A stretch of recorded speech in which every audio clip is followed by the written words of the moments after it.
Ken, I want to close with something very quickly. It's not about winning policy party over party.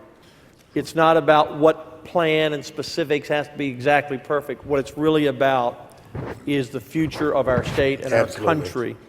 President Bush, George W. invited Governor Abbott, Speaker Strauss, and myself to SMU a week before Christmas, before last session. And we all three went up there not really knowing what the purpose was.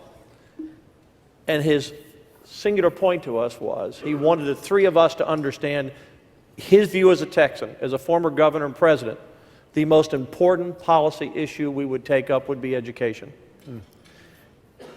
There was a study done, and I sent this information out to our senators during the last session, most of our senators, I believe, in Dallas. You can go precinct by precinct, school district by school district, by zip code by zip code. And I'm not exaggerating when I tell you that in some zip codes, over a 10-year period, 10 to 15 times more of the students went to prison than went to college. We have an epidemic of failing schools in the state. Of our 8,500 campuses, we rate about 300 of them as failures, and they educate several 100,000 children who have no hope and no future and should be closed, quite frankly, or put in an opportunity school district.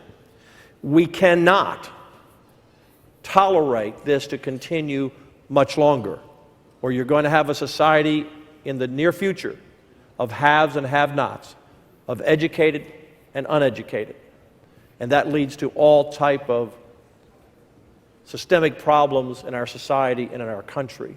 And if Texas is going to continue to grow, we're the 12th largest economy in the world today, if we're going to continue to grow as we're in population, another 10 to 15 million people in the next 20 years, if we're going to have an educated workforce to take advantage of the opportunities and overcome the challenges facing us, we must have an educated population. And every session that we do nothing, we lose about 5 years, because if you don't do it, we don't meet until 2017. If we don't accomplish it then, the first time we can do it is 2019. It takes another 2 years to implement it. 5 years we've lost a generation. So this is not about political personalities. This is not about getting in arguments with people. This is not about getting mad with the other party or people in your own party. This is about doing what we must do for the future of our children and our grandchildren, and it's our generation, it's our time. We're the largest state in the country, and we must accomplish this goal. And amen.